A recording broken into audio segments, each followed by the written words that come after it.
Oui. Bon matin.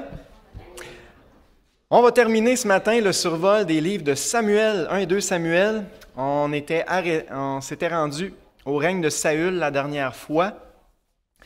C'est une histoire triste. Saül avait bien commencé. Malheureusement, il n'avait pas assez à cœur d'obéir à Dieu, de garder sa parole. Et Dieu l'a rejeté à cause de ça. Et c'est certainement un avertissement pour nous. C'est important de prendre au sérieux sa parole puis de s'efforcer de lui obéir. C'est la marque des vrais chrétiens. Jésus a dit dans Matthieu 7, c'est pas ceux qui disent « Seigneur, Seigneur » qui vont entrer, c'est ceux qui font la volonté de son Père. Fait que l'obéissance, c'est un fruit nécessaire. Ça ne veut pas dire qu'on obéit parfaitement, mais le désir sincère d'obéir à la parole de Dieu, c'est la marque des vrais chrétiens. Dieu s'est choisi un homme selon son cœur. David, on arrive à David, un des personnages les plus importants de tout l'Ancien Testament. Onction et fuite de David, donc à partir d'un Samuel 16. Le chapitre 16 nous montre David choisi par Dieu et oint par Samuel, alors qu'il gardait les brebis de son père Isaïe. Ça vaut la peine de lire quelques versets. Je vous invite à tourner 1 Samuel 16. Verset 1. L'Éternel dit à Samuel, « Quand cesseras-tu de pleurer sur Saül? Je l'ai rejeté, afin qu'il ne règne plus sur Israël. Remplis ta corne d'huile, et va, je t'enverrai chez Isaïe, Bethléemite, car j'ai vu parmi ses fils celui que je désire pour roi. » Dieu a trouvé un homme avec un cœur spécial. C'est vraiment pour ça. Il a choisi David pour son cœur, et certainement une des caractéristiques qu'il a aimées, c'est l'humilité. David, c'est le petit cadet de la famille qui était méprisé par ses grands frères. On peut lire aussi les versets 6 et 7. Lorsqu'ils entrèrent, il se dit, Samuel s'est dit, en passant, quand vous voyez ça dans la Bible, il se dit à lui-même, c'est presque toujours négatif. Faisons attention à nos réflexions. Il se dit, en voyant Éliab, certainement loin de l'Éternel est ici devant lui. L'Éternel dit à Samuel, « Ne prends point garde à son apparence et à la hauteur de sa taille, car je l'ai rejeté. L'Éternel ne considère pas ce que l'homme considère. L'homme regarde à ce qui frappe les yeux, mais l'Éternel regarde au cœur. » Ça confirme ce que je viens de dire. C'est le cœur de David que Dieu a aimé, parce qu'il n'y avait pas de grandes apparences. C'est bien conjugué, ça? Merci. Okay. Je n'étais pas sûr.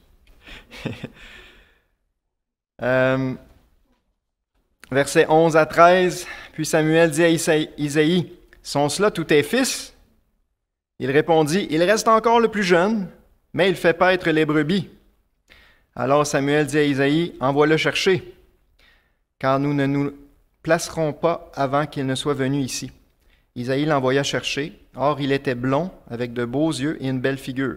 C'était quand même un beau bonhomme. L'Éternel dit à Samuel, « Lève-toi, oins-le, car c'est lui. » Samuel prit la corne d'huile et l'oignit au milieu de ses frères. L'Esprit de l'Éternel saisit David à partir de ce jour et dans la suite.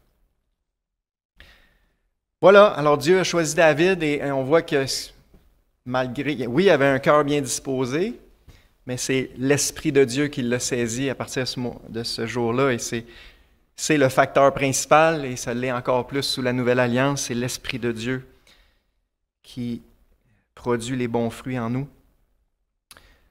Le chapitre 17 nous conduit sur le champ de bataille où le jeune Bethléemite vainc Goliath, le géant. Ça aussi, c'est tellement beau. On voit la foi de David à ce moment-là. Il est vraiment un jeune homme, fin d'adolescence probablement. Et on voit sa foi. Vraiment, c'est la foi de David qui brille dans le chapitre 17. Juste lire 17, verset 37. David dit encore, « L'Éternel qui m'a délivré de la griffe du lion et de la patte de l'ours me délivrera aussi de la main de ce Philistin. » Saül dit à David, « Va et que l'Éternel soit avec toi. » Ça, c'est après s'être obstiné pendant plusieurs minutes. Saül n'a pas eu le choix de dire, « C'est correct, vas-y. » Parce que David était convaincu, Dieu m'a toujours protégé, donné la victoire sur le lion et l'ours. Il va me donner la victoire sur ce Philistin. La foi de David C'est vraiment tout un exemple. Mais on voit qu'il y avait quand même une préparation pratique. David n'est pas arrivé devant Goliath du jour au lendemain sans aucune préparation. Il avait fait face à au moins un lion puis un ours avant.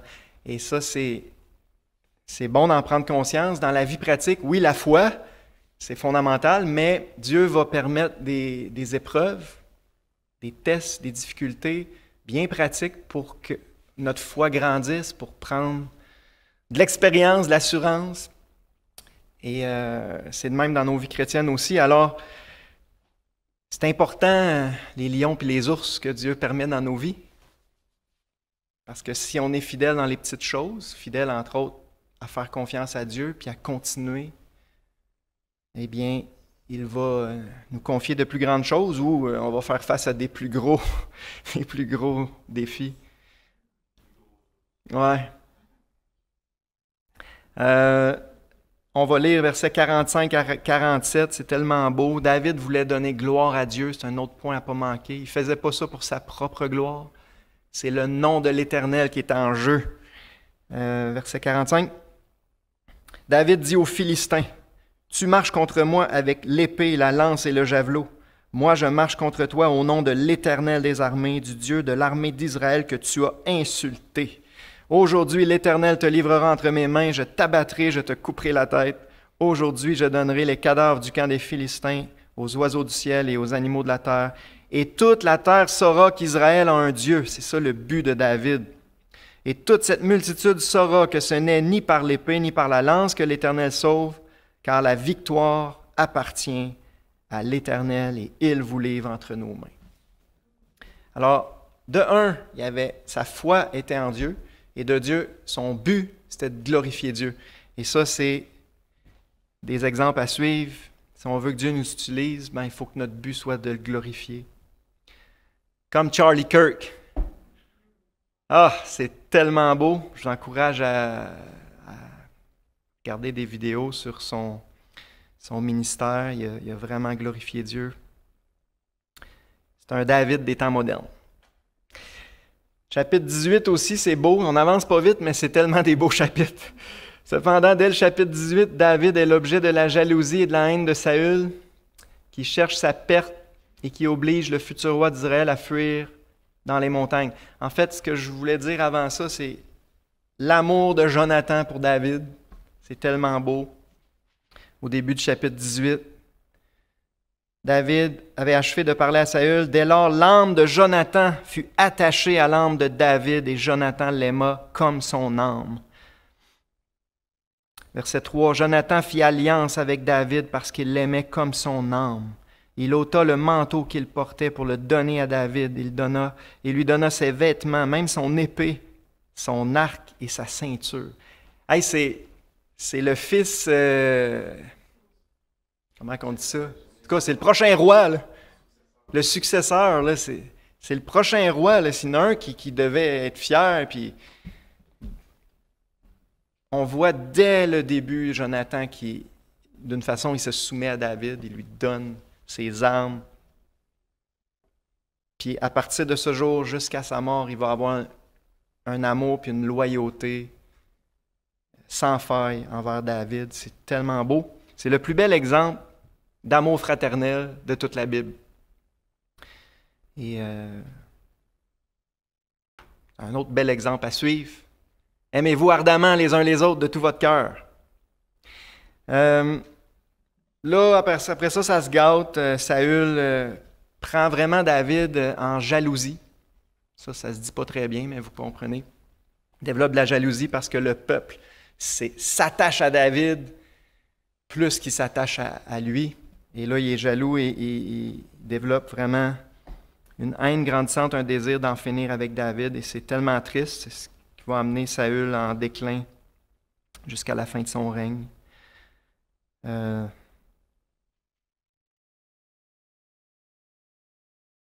ça. Bon, j'ai résumé l'idée.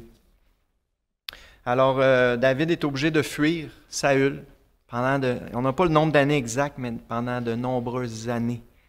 Il va falloir qu'il fuit dans les déserts, les montagnes, les cavernes, même chez les Philistins. C'est une période difficile, justement, on est rendu là. Avant de régner, j'avais-tu lu? Oui. Ça oblige le futur roi d'Israël à fuir dans les montagnes. Avant de régner, David fut appelé à connaître le rejet et l'exil. Ce furent des années de souffrance, de privation, où sa foi fut mise à dure épreuve. Mais ce n'était pas du temps perdu. À travers de toutes ces difficultés, Dieu formait son instrument en vue de l'avenir. C'est l'école de Dieu.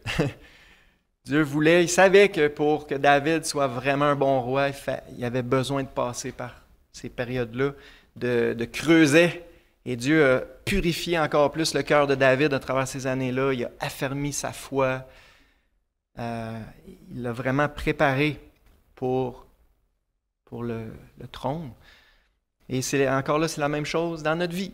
En fait, ça résume la vie chrétienne. On est dans cette période-là de fuite, d'exil. On est en terrain ennemi dans un monde qui a rejeté Christ.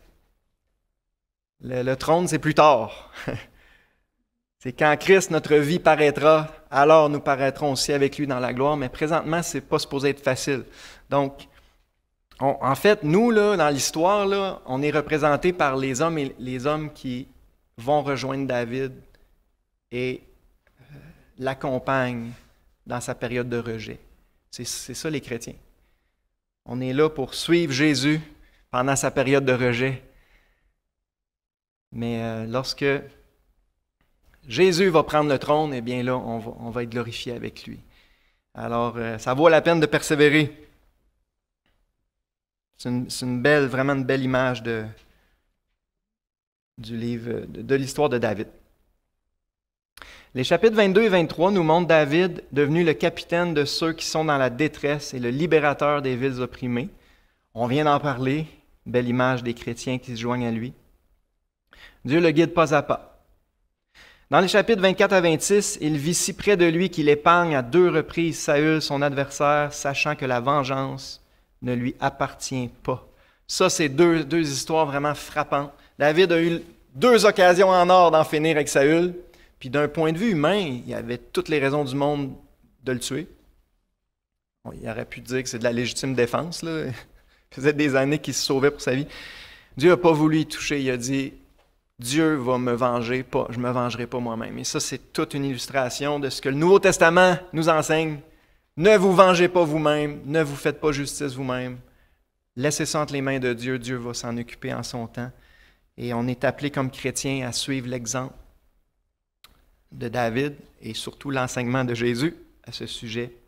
C'est important. Les psaumes datant de cette époque témoignent de sa communion avec Dieu.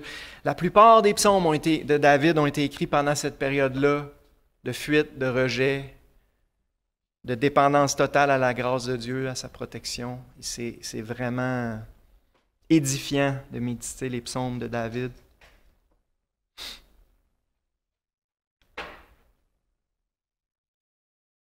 Le chapitre 28 expose les raisons pour lesquelles Dieu permettra que Saül soit frappé sur le champ de bataille.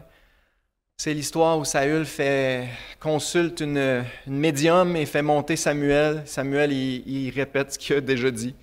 Il a dit, regarde, tu as méprisé la parole de Dieu, tu as désobéi à ses ordres, Dieu t'a rejeté, puis il dit même, demain tu vas mourir sur le champ de bataille. Fait que c'est comme la confirmation. C'est dramatique, mais c'est ça. Le chapitre 31 décrit sa mort à Saül. Il n'y a maintenant plus d'obstacle pour que David occupe le trône. Donc Dieu, comme c'était le désir de David, Dieu s'est occupé de le venger. Mais ce qui est triste, c'est qu'il n'y a pas juste Saül qui est mort. Tous ses fils, dont Jonathan, sont morts aussi sur le champ de bataille le même jour. Donc ça, c'est comme ça que se termine le premier livre de Samuel. On arrive au 2e livre de Samuel, c'est vraiment le règne de David. C'est le grand sujet de 2 Samuel. Nous trouvons ici David régnant d'abord sur Juda pendant 7 ans, 7 ans et demi pour être précis. Ça, c'est les chapitres 1 à 4. Puis sur tout Israël pendant 33 ans. Le trône a succédé à la croix. David a suivi par avance le chemin qui sera celui de son plus grand fils, Jésus-Christ. Je l'ai déjà dit plusieurs fois, mais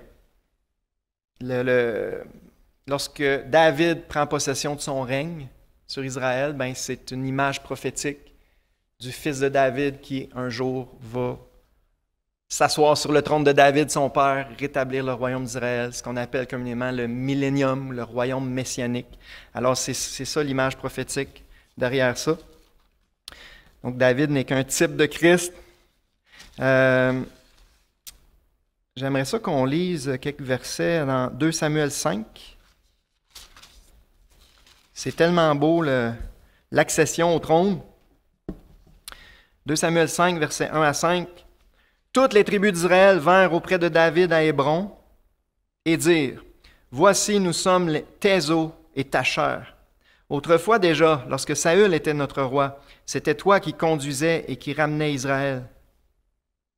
L'Éternel t'a dit, tu paîtras mon peuple d'Israël et tu seras le chef d'Israël. » Ainsi, tous les anciens d'Israël vinrent auprès du roi à Hébron, et le roi David fit alliance avec eux à Hébron, devant l'Éternel. Ils oignirent David pour roi sur Israël. David était âgé de 30 ans lorsqu'il devint roi. Il régna 40 ans. À Hébron, il régna sur Juda 7 ans et 6 mois. Et à Jérusalem, il régna 33 ans sur tout Israël et Juda. C'est beau de voir le peuple qui reconnaît « Ça a toujours été toi, le roi, que Dieu a voulu. » Et encore là, c'est une image qu'un jour, le reste d'Israël va reconnaître Jésus comme son Messie, son roi, puis ils vont dire « Ça a toujours été toi que Dieu a voulu qu'il règne sur nous. Malheureusement, on t'a rejeté, on t'a crucifié il y a 2000 ans. » Le reste d'Israël va pleurer amèrement. On lit ça dans Zacharie 12. Hein?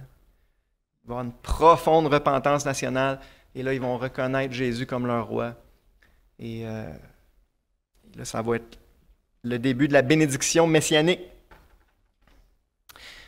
Un fait important, une des premières choses que David fait, c'est qu'il prend possession de Jérusalem, qui était resté, c'était comme un château fort, là, un peu gaulois, qui était resté sous le contrôle des Jébusiens, une nation païenne. C'est David qui a pris Jérusalem. Verset 6, 2 Samuel 5, verset 6. Le roi marcha avec ses gens sur Jérusalem contre les Jébusiens habitants du pays. Ils dirent à David, « Tu n'entreras point ici, car les aveugles même et les boiteux te repousseront. » Ce qui voulait dire, David n'entrera point ici. Mais David s'empara de la forteresse de Sion, c'est la cité de David. Alors, encore là, Jérusalem, c'est la ville de Dieu, c'est la ville du roi, c'est la ville messianique. Il y a vraiment, c'est pas pour rien que c'est David qui en a pris possession, encore là. Dans la Bible, là, on n'a pas le temps, là, mais Jérusalem, c'est la ville de Dieu, Babylone, c'est la ville de Satan. Il y a vraiment tout, c'est beau de faire un contraste entre Jérusalem et Babylone. Dans l'Apocalypse, on voit vraiment Babylone qui prend le contrôle du monde. Mais quand Jésus revient, il règle le cas de l'Antichrist, puis il replace Jérusalem. Jérusalem redevient la capitale mondiale sous son royaume. Alors voilà, un beau verset aussi, c'est le verset 10. David devenait de plus en plus grand, et l'Éternel, le Dieu des armées, était avec lui. Donc c'est une belle période. Le début du règne de David, c'est une belle période. Je suis rendu où? Si l'Éternel conduit son serviteur de victoire en victoire et le dirige sur un chemin où, d'étape en étape, il doit toujours apprendre. Avec David, nous pouvons saisir les profondes leçons que le Seigneur lui a enseignées. Lorsqu'il consulte l'Éternel, c'est le triomphe. Quand il agit à sa guise, c'est le désastre. On voit souvent David, entre autres, là, verset 19, David consulta l'Éternel. Verset 23, David consulta l'Éternel. On voit souvent David consulter l'Éternel. Quand il fait ça, ça va bien. Au chapitre 6, on a une histoire vraiment riche en leçons. David a une super bonne intention, ramener l'arche de l'Alliance à Jérusalem. mais il ne consulte pas l'Éternel, il ne consulte pas les Écritures qui disaient clairement comment on devait transporter l'arche. Vous vous rappelez? Les Lévites avec les bâtons sur leurs épaules. Ils décident de mettre l'arche sur un char tiré par des bœufs. Ça tourne mal, ça finit que Uza perd la vie parce qu'il a été obligé de saisir l'arche, parce que les bœufs la faisaient pencher. Et c'est vraiment une illustration de, on peut avoir des bonnes intentions, faire des choses vraiment pour le Seigneur, mais il faut consulter les Écritures, il faut consulter Dieu pour faire les choses à sa manière. Parce que si on fait les choses à notre manière, des bonnes chances que ça finisse mal. C'est une grande leçon de l'histoire d'Uza.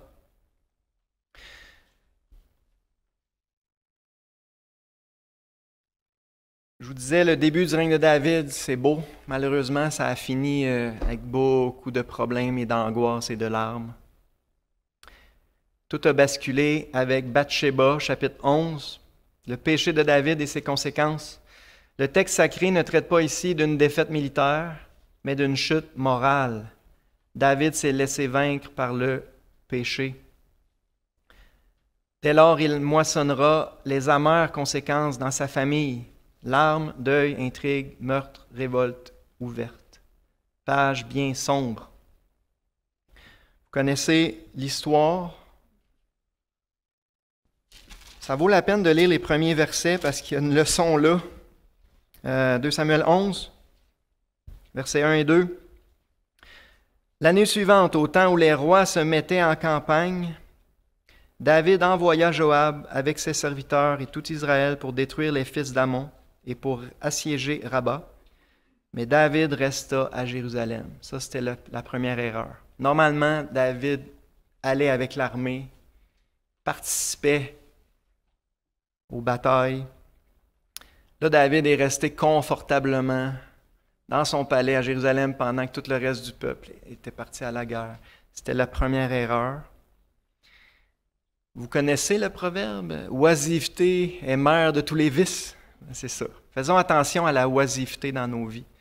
Quand on est trop confortable, trop relax, pas en mode soldat, là, en mode lazy boy, on devient une proie plus facile pour l'adversaire.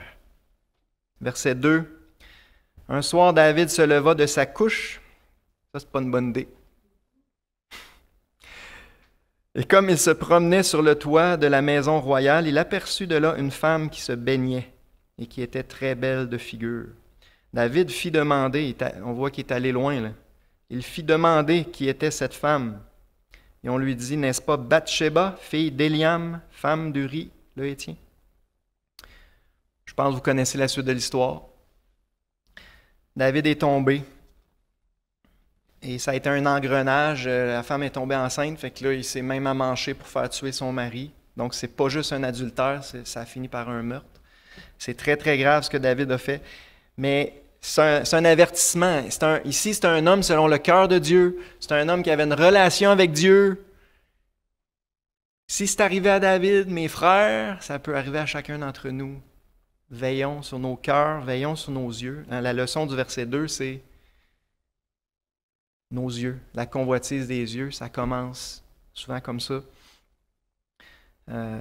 C'est ça, c'est vraiment un avertissement. Puis on voit l'engrenage du péché. Là, il était pris, il est tombé enceinte. Qu'est-ce que je fais? C'est un scandale public.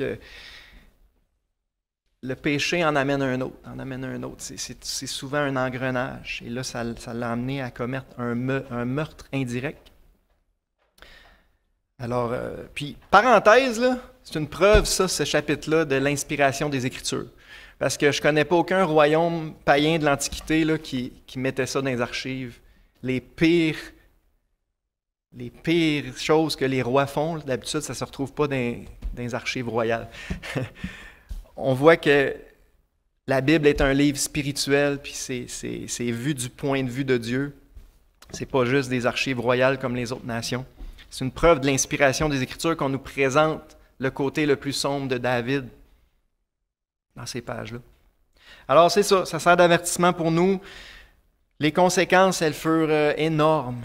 Le reste du règne de David, comme on l'a lu, là, ça a été des larmes, de l'angoisse, et beaucoup dans sa famille. Beaucoup de problèmes dans sa famille. David s'est quand même repenti, Dieu l'a pardonné. On voit ça là, au chapitre 12, verset 13. David dit à Nathan, « J'ai péché contre l'Éternel. » Nathan dit à David, « L'Éternel pardonne ton péché. Tu ne mourras point. » Même s'il méritait la mort. On voit la grâce de Dieu quand même. Mais, il va y avoir des conséquences. Premièrement, le fils de Bathsheba est mort. Puis, le reste du livre, c'est des troubles. Fait que, oui, Dieu nous pardonne, c'est une leçon importante. Quand on s'humilie, on confesse notre péché, oui, Dieu nous pardonne. Mais ça n'enlève pas, en tout cas pas toujours, les conséquences. Et le péché, la plupart du temps, a des conséquences amères. Alors, c'est une raison de plus de se battre contre le péché, de veiller sur nos cœurs. Vous connaissez, en gros, le plus gros drame, c'est la révolte d'Absalom, qui était un des fils de David qui s'est révolté contre lui, puis qui a forcé David à fuir. Je ne sais pas pendant combien de temps, mais en tout cas, plusieurs semaines, certainement. On peut lire, là. Ah, une chose que je voulais dire, ouais. Cependant, David a confessé sa faute et retrouvé son Dieu. Psaume 32 et Psaume 51, c'est deux psaumes de repentance. Le deuxième, en tout cas, c'est écrit noir sur blanc, c'est que les circonstances, c'est suite à son péché avec Bathsheba. Probablement que le psaume 32 aussi, c'est suite à son péché avec Bathsheba. C'est vraiment les deux plus beaux psaumes de repentance qu'on trouve dans la Bible. Si vous voulez méditer sur le sujet d'une repentance, c'est quoi une repentance sincère? Psaume 32, Psaume 51, c'est très intense. Donc, David est obligé de fuir devant son fils Absalom, chapitre mouvementé, chapitre 15 à 20, où peu à peu la victoire change de camp et où David reconquiert progressivement le terrain perdu en Israël, établissant à nouveau l'unité de la nation sur une base de justice et de foi. Donc, Dieu va quand même redonner le royaume à David. Puis, juste des petits détails intéressants, je ne sais pas si vous saviez, mais une des choses qui a fait énormément de peine à David, c'est Achitophel, son plus proche conseiller, a pris le parti d'Absalom dans la révolte. Puis, regardez ce qu'on lit au chapitre 23, verset 34. 2 Samuel 23, verset 34. Éliphélet, fils d'Achabaï, fils de Maacatien. Éliam, fils d'Achitophel. Est-ce que vous faites le lien? On l'a lu tantôt. Bathsheba, fille d'Éliam. Bathsheba, c'est la fille d'Éliam. Éliam, c'est le fils d'Achitophel. Pourquoi vous pensez qu'Achitophel a pris le parti d'Absalom dans la révolte? C'était le grand-père de Bathsheba. Alors, on voit là, encore là, les conséquences de son péché. Une autre chose qui est frappante, c'est comment les fils de David ont mal tourné. Je ne veux pas trop y lancer de pierre, mais probablement qu'on voit là une faiblesse de David. Il était plein de qualités, mais il me semble qu'il a un petit peu négligé l'éducation de ses fils parce que Amnon, c'est abominable ce qu'il a fait. Il a violé sa demi-sœur. C'est ça qui a causé l'amertume à Absalom. Absalom, on a vu ce qu'il a fait, s'est rebellé contre son père. Il était prêt à le tuer. Et plus loin, on voit Adonijah. Adonijah aussi qui a voulu prendre le trône suite à la mort de David, même si c'était clair que c'était Salomon qui était le successeur. Adonijah a essayé de prendre le trône. Puis ça dit dans 1 Roi 1 que son père ne lui avait fait aucun reproche pendant toute sa vie. Fait qu'on voit une faiblesse de David ici que il a négligé de faire des reproches à ses fils, de les reprendre, de les corriger. Et ça, c'est une leçon pratique pour les parents. C'est important de reprendre, de corriger, d'exhorter nos enfants. Parce que sinon, ils vont juste suivre leur cœur, puis notre cœur, il ne nous mène pas à la bonne place, vous savez ça?